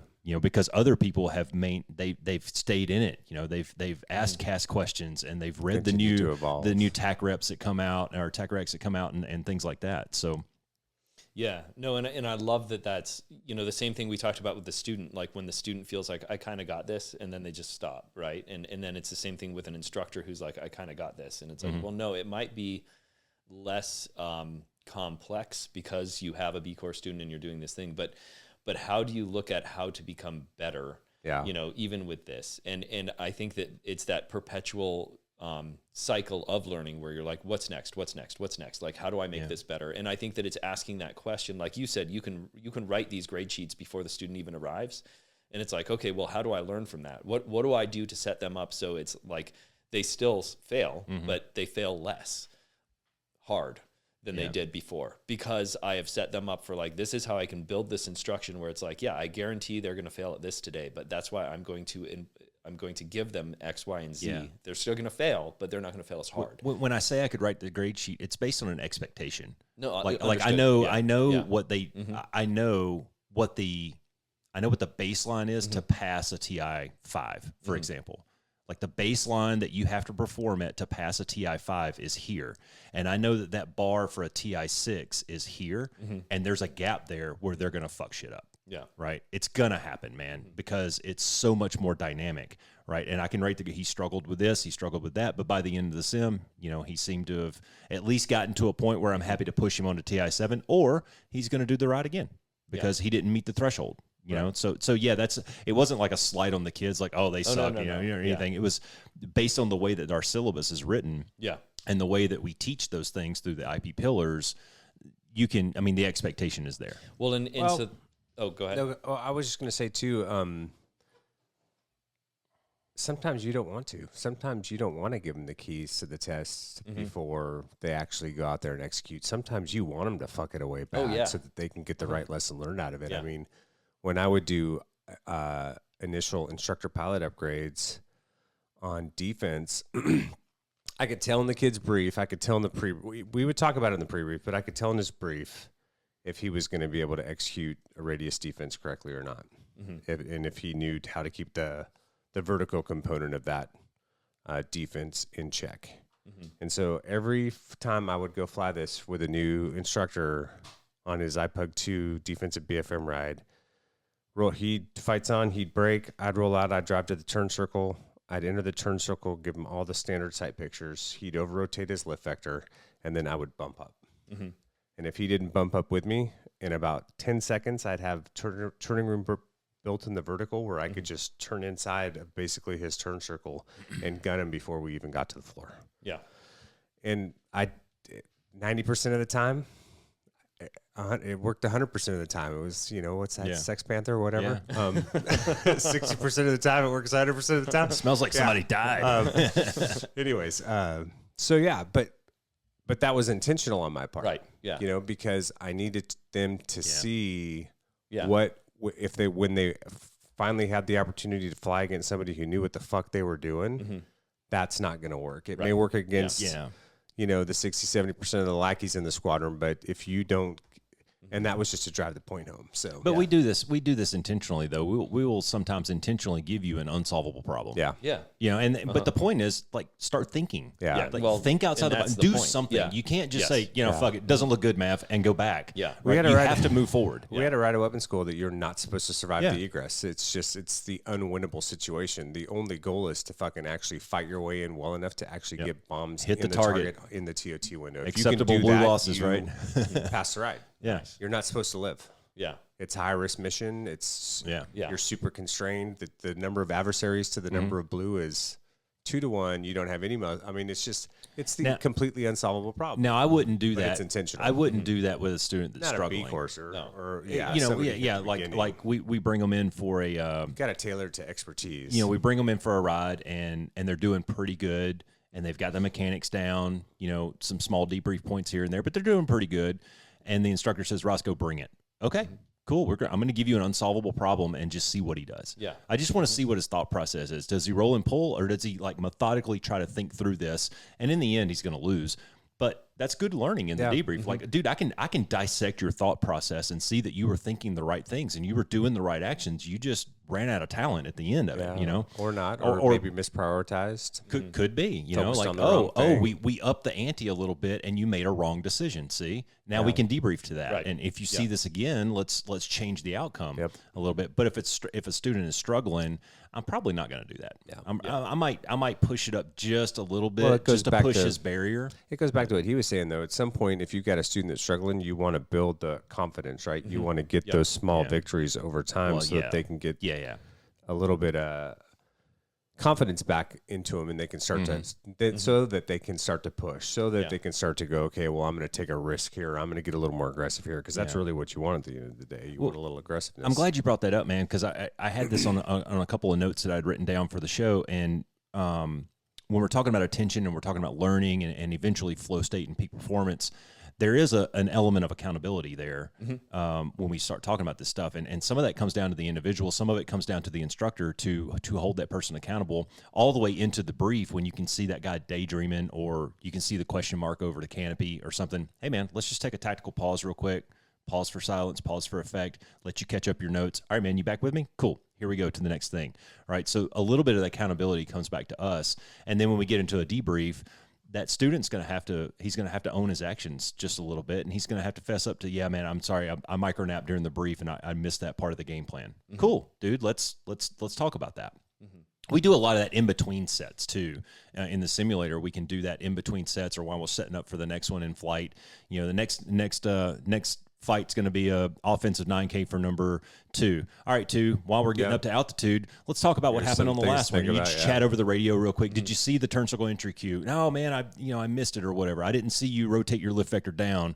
Okay, cool. Well, I'm going to do the same game plan this time, and I want you to really notice those wings crack and start to see that vertical down pull, and I need you to match me in the vertical, because if you don't, I'm going to cornhole you again. Yeah. So that's how you kind of validate the attention and validate the learning on kind of a micro scale, I guess.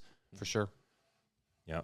Now, how do you take this? And I read something or heard something not too long ago and said that flow state, if we want to transition to that just real quick, you've learned, right? Learning has taken place. We've kind of pushed it up. We've gotten past the building block type things, and we're starting to get into a little bit more of the advanced kind of stuff here. And whether it's sports, whether it's trying to write something, a book or whatever, or your personal endeavors, whatever they may be, or tactical flying, what we're doing. I heard this about the flow state, that when skills equal the challenge, that's really kind of where you get into flow state. If the skills outmatch the challenge, and the example was like, there's a chess master who's playing Roscoe in chess, he's probably not going to enter the flow state. Right. Because the challenge just isn't there, right? But if the skills match the challenge, then that's where you can get to it, where everything else just kind of dissolves, the noise goes away, and everything else is filtered out, and you're solely focused on this, and everything just kind of happens. Yeah, so the research is actually, there's a bit of a mismatch. It's just not big. And the mismatch is actually that your ability is slightly under the challenge. You're challenged just enough to hold your attention. You're challenged where if you don't hold your attention, you know you're not going to perform well, period, right? So 4% is what we generally talk about in terms of what the literature and everybody else says is like, if it's 4% beyond what you believe your ability will be, then that's kind of like looking at that. So the last podcast, when you talked about the 50-50, the Japanese, I can't remember the word. It's a term. Masoji? Yes. Yeah. There we go. So when there's a 50% chance that you fail, you actually want to look at it at about a 54% chance you fail, 46% that you could actually make it. So it's just outside of your comfort zone, right? That's hard to quantify though sometimes, yeah, right? I mean, it's not exact, right? But it's just kind of like, but it seems slightly out of my reach, right? Yeah, and that's valid. Right. So that holds your attention because Gives you're you a like, reason to stay if I am engaged, not absolutely engaged, then I'm not going to pass this, right? And then what happens is your body creates fight flight because it's like, okay, well now this is a challenge. So here we go. Like we're starting to push in a whole lot of that cortisol and the stress hormones and everything else. And then what we try and teach is to let go of the outcome. So I don't want to pay attention to the outcome. That's real good. Instead, I just have to pay attention to what I'm doing. What's right in front of me right now. Focus on the process. Now, if I can do that, and we teach it through mindfulness and just being able to be present awareness without judging yourself and just attuned to what it is you're doing, then what you're doing is you're dropping dopamine into this. So now I've got stress and cortisol, but now I actually feel good about it. Like now I'm feeling like, okay, here it comes, right? Love that. And so as that starts to kind of flow in, then all of a sudden you kind of get your brain just kind of starts to meld into like current actions and everything I'm consciously aware of merge. So there's no what's happening next. There's no what happened before this. It is only now, right? Yeah. And now there's a little bit of what's coming next because there has to be some anticipation for you to be able to do what you're doing. But it merges, and that's when you hit flow. This is Frank the Tank. This is Frank the Tank in the debate in Old School, right? Oh, what happened? I blacked out for a second. Yeah, dude. Right. You freaking flowed. And James Carville's like, nah, it's perfect. Right. There you go. And so that's kind of how we see flow happening. So with attention, the attention is only on the moment and you're not thinking about the outcome. You're only focused on what's going on. But you have to have that challenge to lean in. Can you, if you don't mind, Doc, will you just repeat that, if you can remember what you said, that definition of mindfulness that you just gave? Yeah. I think it's real. I thought it was really precise and very good. And it's different than what I think most people who think of mindfulness and think that they have to be sitting on a yoga mat with their legs crossed, and their eyes closed, like what mindfulness actually is. So can you repeat that, please? I can. I'm going to do two things. I'm going to repeat what it is, and then I'll give credit where credit's due because it's a particular person's. And then I'm going to talk to you about how I say it to the students because mindfulness does have that kind of component where people are just like, dude, I'm not going to do yoga and meditation and stuff. And it's like, well, you don't have to unless that's the intent, right? Like when I was first getting into this position at, the Air Force Base and they were saying like, hey, you're going to do all these great things and you're talking about mindfulness. And they're like, hey, Doc, I don't want my pilots meditating while they fly. And I was like, I agree. It's not what we're trying to do. Yeah. So Jon Kabat-Zinn talks about mindfulness is being in the present moment for purpose. You have to have some purpose associated to this present moment. You're paying attention only to that. And you're not judging yourself on that. That's good. And so it's present moment awareness, it's attention only to that purpose, and then it's no judgment towards it. One of the students came up with the acronym PAIN. So P, present moment awareness, A, attention. P is purpose, A is attention, I is in the moment, and then N is non-judgment. Nice. So PAIN was the acronym the student came up with. Yeah, I thought it was pretty valid. So the way I talk to students about this, though, is I try to steer away from mindfulness, and instead I just tell them those things. I'm like, hey, what I'm going to do is I'm going to teach you a method to be just in this moment where you're not thinking about things that happened before. You're not thinking about the debrief while you're still flying, and you're also not thinking about the mistake that just happened. Instead, you're only flying for the purpose, and the purpose is going to be your flow priority. what is the priority that you have for this stage of this flight right now in this moment? And that is the only purpose you have. You're not thinking about other ones. And anything that is attention that is not towards that purpose is something that you're going to allow to just fade away. Right. Yeah. And then you're not going to judge yourself because you're not going to tell yourself, hey, I'm doing this, well or not doing this well. That doesn't matter right now. Right. We're going to debrief that. It's not worried about the outcome. Right. And so it's getting into those things. But if you talk to the student or talk to the person using that and talking about attention rather than talking about mindfulness, all of them immediately agree like, oh, this will make me a fantastic pilot. Yeah. And you're like, okay, yeah, I'm describing mindfulness. We're just not going to use that word right now. We're just not labeling it. Do you think there's like a stigma around that word for some reason? It's unfortunate there is. Yeah. I think that it became the new buzzword. Misunderstood too. Right. Yeah. Right. Which is why I wanted you to repeat that. Oh, Yeah. there you go. Oh, that's good. I was listening to something just a few days ago. I was listening to a podcast, and they were talking about mindfulness. And I read this book a while back, and it said, "Always take a moment to enjoy this moment." And that to me, I think sums up a lot of mindfulness. And when we're talking about attention specifically, I like to think of it like this: if you can get to the point where you can recognize that you're not paying attention, guess what? You're paying attention. Yes, correct. That's mindfulness right there. You are aware of what you're thinking. See, that's the key. That's called mindfulness. Is when you're present, the other distraction. You can eliminate distraction when you're present. I mean, we've all had this where you're like sitting there in a brief or driving in your car or whatever, and you're like, oh shit, and you snap out of it.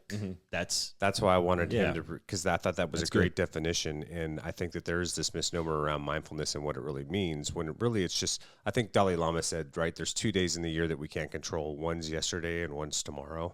So just stay present for today. Like you can control what happens now and in today. So focus on that, right? Yeah. So, and that's the point, is it eliminates the distractions of, oh, well, what's going to happen when we get to the debrief, or, oh my gosh, what's the next set going to be, or to just be in flow, right? Be in that state, be present. In the moment. Focus on the process. What do you need to do? What's the task at hand? Don't get distracted. Go. Yeah. And that doesn't mean that you have to be, that doesn't mean every minute of every day. That's every moment of every day. And that moment, that phase of the sortie or whatever it is that you're trying to do, that may last several minutes or an hour or whatever. But if you can learn to be present during that moment, like your kid's 8th grade graduation that you might be going to, be present in the moment, man. Take a minute to look around and notice, hey, man, everybody's dressed nice today. My wife, she looks good. And the kids are going across the stage. Everybody's smiling and all that. Be in that moment. And I can give you a lot of examples of when I wasn't. Yeah. When I was thinking about something else, I might be there, but I'm not there, really, you know? Yeah. Well, and even in listening, right? Like when you're listening to just understand the other person rather than listening to respond, right? Yeah. Being in the moment is I'm only listening to listen, right? And so I'm trying to hear what it is that you're saying. Whereas when I'm kind of only listening to figure out what I need to say next, then I'm not really in the moment. Instead, I'm in the future thinking about like, how am I going to win this argument? Like, right. So well, there's a really cool picture. One of my favorite pictures from that football season that I was talking about was we had this friend of ours who's a photographer. She came out and she kind of cataloged the whole thing. She took like 400 pictures during the game. It was awesome. And she got this one picture of me. It was after the game. The kids are all over here celebrating. They've got their trophy and everybody's high-fiving and getting their happy snaps and all that. And I was about 30 yards away, staring at the scoreboard. I was just down there by myself. I had a football in my arms like this, and I'm getting chills thinking about it because it burned this into my brain. And I remember sitting there staring at that scoreboard and thinking to myself, man, I really want to burn this moment into my brain. In fact, here's a fun story. We had about, I don't know, maybe 2 or 3 minutes left in the game, and we're going to win the game. We're up like 3 touchdowns, right? We're going to win the game. We're going to win the championship. And I called a timeout. And I got all my kids over, and I goes, guys, I don't even need to talk to you. I want you to take the next couple of minutes and look up at your parents in the stands, look over at the scoreboard, just really soak this in, right? And I walked away, and I let the kids just sit there and wave to mom and dad and really take that couple of minutes to let that moment, like we're about, in 2 minutes, we're going to be hoisting a trophy. This is pretty awesome, right? Yeah. And take this minute right here to let that sink in. For just all that hard work that we just did for 3 or 4 months came to this moment, man. So really just enjoy the next 2 minutes, man. That's cool. Yeah. very cool. And that goes right back to what you talked about earlier, the intensity. You're going to remember this. Why? Yeah. Because of the intensity of the moment, Yeah. right? So that's learning. Like it's going to be there. And then when the present is the present, then the recency and the primacy effect are less worrisome. Yeah. Because I'm in the moment, so I'm not thinking about like just particulars. I'm just doing what I'm doing. So one of the things you brought up earlier, Cass, was about how, you know, the student has to be capable of doing some of the things you're asking them to do. So you can't challenge them too much, right? And so putting them in that moment though is that's some of the best learning is trying to figure out, well, so what were you trying to do? Yeah. Right. And if they are in the moment, then you know that they're doing it right. Because it's like when we're trying to teach the students intuition, I tell them, do what you think is right. Because whether it is or not, that's what you're going to learn, right? So if you thought, well, I saw this, I saw the adversary was turning this way, and so I thought I needed to do this. And so that's what I did in the moment. You're like, perfect. Thank you for doing that in the moment. Thank you for, you know, executing. Because had you done nothing, now we're back in the debrief and we're having the exact same conversation we had with the brief, right? Yeah. Well, technically, if you see this is what you should be doing. I said that 4 hours ago. Yeah. And now we're in the debrief. And what am I saying? Well, technically, when you see this, you do that. Whereas if they actually did something, right? And so one of the hardest things to do is just tell the students like, hey, right or wrong, do something, but do what you think is right in that moment. The analogy I use is you're playing basketball, you jump up, you get a defensive rebound, you start charging down the court, bouncing the ball. You see that you have an open drive to the basket, so you're like, hey, I could drive in and I could score a layup. And you also see you have an open three-point pass in the corner. And instead, you just draw up and start dribbling right at the three-point line. And so after the game, the coach is asking you like, okay, so when you got that defensive rebound and you were charging down the court, what did you see? And you tell them exactly what you saw. And the coach is like, okay, well, now we can go to the board and we can talk about what could have happened. But I'll tell you what, had you driven to the basket, whether you made that basket or not, you would have learned. You would have learned, one, either my perception is accurate and I do know when that lane is open, or my perception is not accurate and I would have been unable to make that score. But either way, we could break down what happened and then we can fix whatever your perception was. Yeah. But because you did nothing, now we're just back to the drawing board. Right. And we're just talking about this is what could have been. And so I think that it's really trying to build that intuition by letting them trust themselves to make those mistakes and just say like, just do it because we can learn from that. Yeah.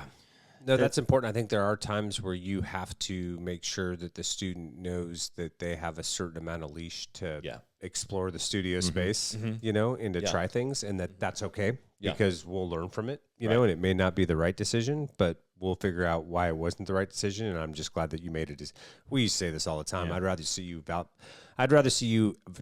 violently execute the wrong tactic and make a decision in a good amount of time than take forever to make the right decision 5 minutes later. You got to move the jet. Yeah, we don't have time to waste, right? So there's a lot of truth in that. I think that's a really good discussion for a practice environment. But when you get to performance, that's a little bit of a different, I think that's a little bit of a different conversation. You know, you're out in the Taiwan Straits and the hordes are coming. I don't really want you trying a whole lot of new things. I want you to be able to execute the things that I told you to execute, you know? So let's try things in a practice environment. In a football game, you know, we're going to learn things in practice that we're going to execute in the game, and the game is either a win or a loss, and you can't go 9-0 if you start losing a bunch, right? So quarterback, you know, when you drop back and you see two high safeties, don't throw the fucking post route, right? We're going to learn that in practice, but it's going to be a black or a white in the game. And we're going to talk about it on the sideline, but if you see two high safeties, do not throw that football, right? Tuck it and run, get me a yard or get me 0 yards. I don't care, but it's better than an interception at that point. Number two, when the Taiwan Straits and the hordes are coming, I don't need you taking all these risks, right? If it doesn't look good, go out. We'll figure this out in cold ops, right? And we'll reattack and we'll come up with a better game plan for what we just saw, you know? So performance versus practice, maybe different discussions. Well, and I think that we're probably just going to agree to disagree here, because I think in performance, I still want them to do what they think intuitively is right. I think that the left-right boundaries, though, are safety, right? So it's like, no, I can't let you compromise safety thinking that you're doing the right thing if it's going to be an unsafe act.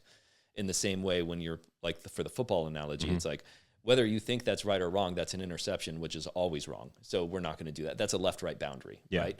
So I still want you doing what you think is right, which would have been tucking the football and running. You thought that was right. That's okay. But I don't want you doing something that might be compromising safety, right? So if you decide in this moment, the only thing I can do is aviate, navigate, and communicate, I am going to check out, and that's what I'm going to do. And why did you decide to do that in that moment? Because intuitively, I told myself, I don't know what to do here, and I don't want to make it unsafe, and so this is what I'm going to do. And then you're like, thank you, that was the right decision.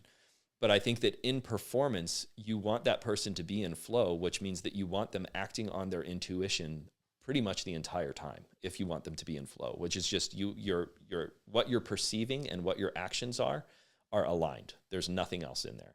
And so I think that that's when in performance you're saying, like, I still need you to be as intuitive as you can in the things that you're doing. And when you're good and you have the experience, that's when you can actually change in the moment of the action. So but do you get to that point in performance, or do you get to that point in practice? Yes. See, I think it's both. I think you guys are saying the same thing. Yeah. Just with different.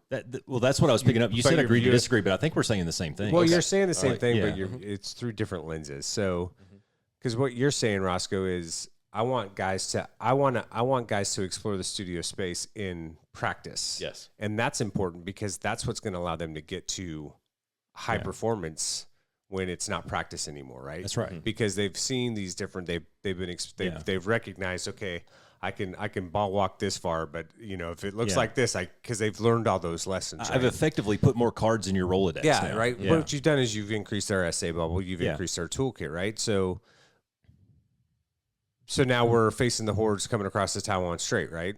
And we've done all this stuff in practice where we've given a lot of rope. We've stretched guys, so to speak, allowed that essay bubble to grow. Now we're doing the real deed. We still want to be at that high performance level where we're in that state of flow. You're still going to let that guy make decisions based on the brief you gave him, the contracts you have, the flow decision that's been called. You're going to give him a little bit of leash to make whatever the audible is that he needs to make based on what you've briefed. But the brief is those left-right boundaries, right? Yeah, 100% agree. That's why I think we're saying the same things. Yeah, I think you guys are saying the same things. Different terms. Yeah. Okay. I think it's good. It's yes. Yeah. way to not make a decision, Cass. Good job. Yeah. You got it. Yeah. Waffling bastard. Okay. Cool. Dudes, gosh, that's another hour and a half that went by like that, and I don't even think we scratched the surface of some of this stuff. So performance still. Yeah, I know. Didn't even get to it. Do you guys want to keep going, or do you want to call it a day and just bring it back? I got about 10 more minutes if we wanted to. Sure, go for it, man. Yeah. Cool. Yeah.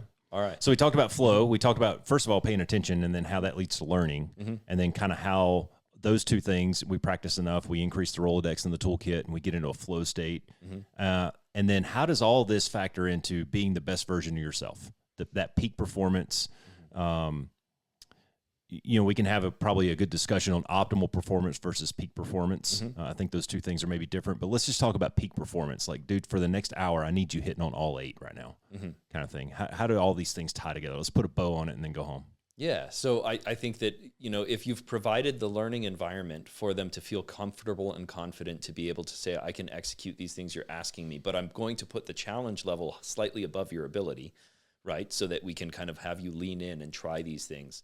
And because it's so dynamic and it's going to happen so quickly, like you said, the context of practicing chair flying, you think you have all the time in the world, and then you get up there and it's going to be like, no, this is nightmare quick. Happens fast. So if I've provided the opportunity for them to learn, given them the confidence to execute, told them that I need them to do what they think is right at the time, and then provided the right things to pay attention to in the right moment, and also given them the opportunity to understand these are the things that you will try to pay attention to because they're going to be calling for your attention, and you need to be able to just ignore those for a moment. If I can do all of those things and place those things where they need to be, well, then I go out and I ride, and I'm like, okay, cool. How did we execute? What are we doing here? And then we come back to the debrief, and we use those learning points to say, this is what we're doing. On top of that, though, I think you need to start asking some of those questions of when were you in like kind of a flow-ish state? Yeah. When were you not? Because I can also debrief those things. Like I can also say not just tactically what we did, but where was it that you felt like you were not where you needed to be, right? Well, not just where, but why, right? Correct. Yep. Yeah. So what was it that led to you not being able to maintain that flow state or falling out of that flow state? Was it a missed comm? Was it a misprioritization? There's always something that leads to Perception, it, right? decision, execution. Yeah. Right. Yeah. Well, in most times with students, it's going to be I started thinking about the mistake I made, Yeah. Right. Or I started thinking about the debrief. And it's like, okay, so then you weren't in the moment, right? And it's like, and again, you're not asking them to be perfect because they won't be. And none of us can, like you said, for flow, you can't be there all day. You won't be. Like, No, you can't. Your brain is just not capable of doing that. But when you find yourself coming out of that, how do you get yourself back in, right? So how do I regain that composure to put myself back where I need to be? And the default Talk to mode. me, Goose. Throw your dog tags off. I couldn't resist. Jesus. The- Never mind. The way that I'm dealing with a child over here. well, in the way the brain works is its default settings are if this is happening, well, first I'm going to try and ignore it, right? And we are not capable of that. Right. We're very ill-equipped to tell our brain not to do something, right? The brain just does what it does. So then there's the ability to change it, right? So let's say that the student made a mistake and they go, I may have just hooked this ride, right? And then they try and ignore that. Right. And it's like that, they're not going to But ignore it's in the that. back of their mind. No, Oh, and it's so valuable to them. They're like, no, this is so important to me. If I hook this ride, that is like a big thing. And so they can't ignore it. The brain is sending a signal like this is a problem. Then they try and change it. And just trying to change, like, I think you hooked this ride to, no, I didn't. Well, your brain doesn't believe it. Yeah. So that doesn't work at all, right? Then you try and challenge it. Now, this is what we talked about earlier. When is challenging it okay? Not while you're still performing. Yeah. So if you're going to question yourself, like you're basically debriefing yourself. Did you hook this ride or not? Well, maybe not because of X, Y, and Z. Well, no, now you're doing that and you're flying at the same time. And I can't have you doing both. So do not challenge it in the air. Challenge that thought later, but not right now. Instead, what I want you to do is with mindfulness and with ACT, which is acceptance and commitment therapy, is I need you to just acknowledge that your brain is saying you may have hooked this ride. Acknowledge it. Don't ignore it. Don't challenge it. Don't change it. Just say brain is saying that. Copy. And then get to refocusing on what's important right now. Ooh, that's called mindfulness. Yeah. The note that I was just writing down there is I think that there's a coin flip two ways there when a student makes a mistake, and I see it all the time, is you're either going to focus on that failure and it's going to come at the detriment to follow-on actions. Yes. Right? Because you're so focused on this, or you overcompensate now because you're like, oh, shoot, I screwed that up. Now I need to do really good on the next 4 or 5 things to kind of mask that a little bit later on, so that it just becomes a note on the grade sheet versus the defining moment of this ride kind of thing. And then that's going to probably lead to errors too, because now you're playing outside of your game. Yeah. And so it's acknowledging that happened, acknowledging that your brain is upset about it, acknowledging that you feel crappy about it. Yeah. But then refocusing on what's important now. Yeah, well, and just for the listeners, like, you can do that with, I mean, we've talked about this on the podcast. You can do that with anything. You know, if you have if you're going through a rough patch in life, whether it's, something with a relationship, a divorce, it can be anything. You may have these feelings that come up, that are very distracting, overwhelming, and sometimes just being able to acknowledge, sit there give yourself a minute or two and go, okay, I feel this way, acknowledge the feeling, name it, recognize why you're feeling that way.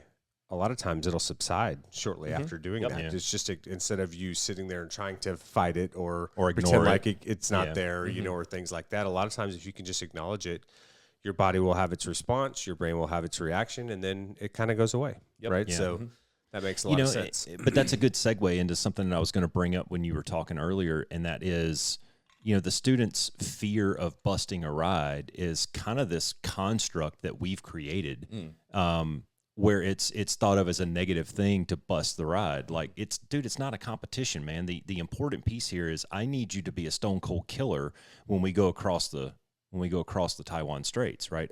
You have to have this. You have to know this stuff. It's not whether, little Johnny passed the ride before you. I don't give a shit.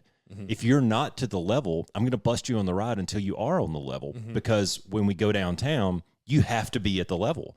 Like, there's a standard, and we cannot deviate from that standard. But the students, I think a lot of times they look at this as like a competition amongst their peers. And if I bust a ride, then this is going to be thought negatively on me, rather than focus on the learning opportunities that presents. Yeah. And guess what? It does. Let's be honest. It does reflect negatively on you if you're busting rides, especially if you're busting multiple rides. I mean, we track that shit for a reason. There's a certain number of rides you get in every phase, right? There's a certain number of busts that lead to you going to an evaluation ride, right? So it does matter. But I think when you're in those situations as an individual, what you have to do is go, that individual performance today may speak to my performance today, but it doesn't speak to who I am as a person. It's not a defining moment. It doesn't define who I am as an individual, right? Because guess what? Even when even guys like you and I, when we're cruising at the top and have it all kind of doped out and put together, we still have days where we come in and just fucking suck. Yeah.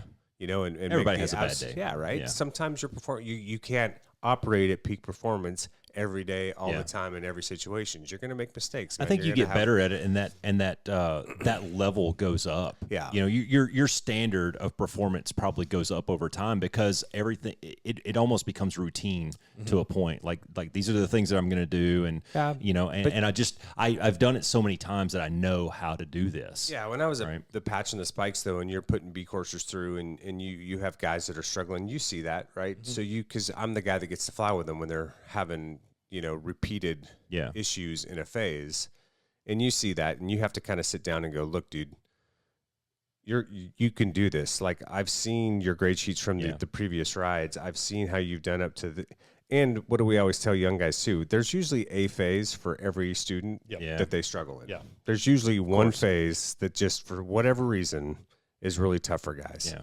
And it varies, right? So you've got the requisite skill set to do this. You wouldn't be here if you didn't have the traits that are required. And from what I've seen of your performance, we just got to get over this one hump. Dude, so you had a bad couple of days. Break it down, and try to put them at ease a little bit so they can get back to that flow where they're not. Because I've also seen, those students where they busted it 2 or 3 times in a row, and now they're so overwhelmed. Yeah, they're not out of flow because they're worried about the debrief or what they've done. They're worried so much about making a mistake that they almost do fucking nothing. Yes. Like they it puts them in the state of not being able to execute at all, and you're just like. Yeah. Well, we've said over and over, man, that we'd much rather have a wingman that we have to pull back by the shirt collar every now and then than a wingman that we have to keep pushing the whole time. I want these guys out there trying new things. I want you to push your limits, man. Make decisions. Do something, right? And we'll talk about it later. It's no big deal. But I just wanted to counter a point that you made where you said, yeah, it does fucking matter.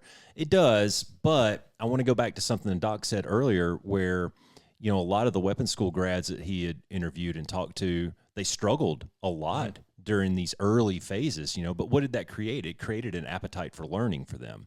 And that struggle ends up helping them in the long run versus the guy that it came easy to and doesn't bust a ride the whole time. And he's like, fucking dude, flying's fucking easy, man. Where this other guy's over here pedaling fast, man.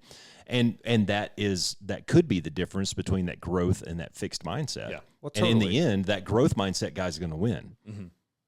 Yeah, well, and I think, taking lumps at the beginning brings a certain level of humility, and if you capture that humility and you use that throughout your career to go, hey, I can always be striving to be a little bit better. I don't have it all figured out. There's things I can be doing every day to make myself better at what I'm doing, regardless of whether I'm a flight lead, an instructor, a WIC graduate, whatever, right? There's always things that I can be doing to improve my brief, my game, my debrief, my tactical execution. So if you are put in a position where you have to learn that young growing up, I think it can pay huge dividends, as Doc Jon was saying, versus the cat that you talk about a lot, Roscoe, who his whole life has been told he's number one and the best looking guy in class and everything's come easy. And then the first time they face any kind of adversity, they fold like a chair. Yep. So it's tough on them. Cool, man. Put a bow on it. Take us home. Okay. Not to put you on the spot or anything, but you are the doctor here. No, I think so. To kind of recap a little bit, talking about learning and the right questions to ask and getting the environment for the student to be able to learn, trying to identify the right pieces for them to pay attention to, getting them to identify through the instruction what it is that was most important when, giving them the little bit of leash so that they can make those mistakes and not be afraid of failure, provides the opportunity for them to enter into the performance that is challenging their ability, but not so much that it's overwhelming and not so little that they feel like they've got it.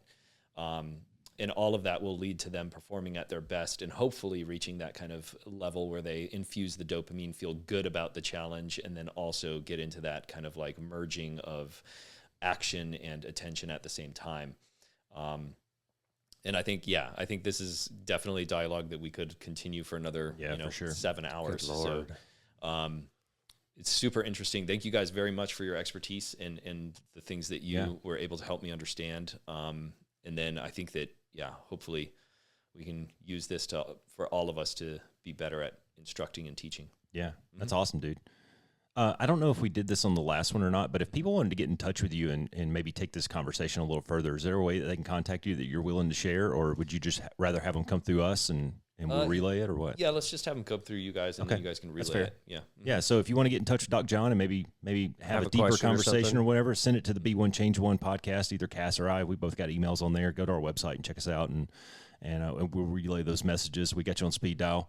So definitely going to have you back, man. Yeah, brother, that was for sure. That was awesome. Yeah, appreciate it. God, I feel like I'm like you. I'm like, shoot, man, let's go refill the waters and keep going, because that's good stuff, man. Gets me fired up. Yeah. So, Cass, you got anything else? Be the change. Be the one.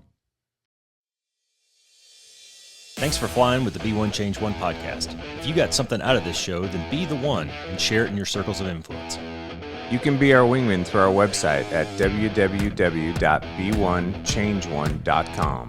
That's B and the number 1, change and the number 1.com. We invite you to be the one and join our fighter squadron on social media at Be1 Change 1 on Facebook, YouTube, and Twitter. You can follow us at Paul Roscoe White on Facebook, Instagram, and LinkedIn, as well as Roscoe's website, www.paulroscoewhite.com. You can email us from the website, and please leave comments, share, and ask questions, or leave ideas of things you would like to discuss on future podcasts. Most importantly, be the one that helps us win the algorithm by leaving a review on whatever platform you're listening on. Thanks for joining. Until next time, be the one.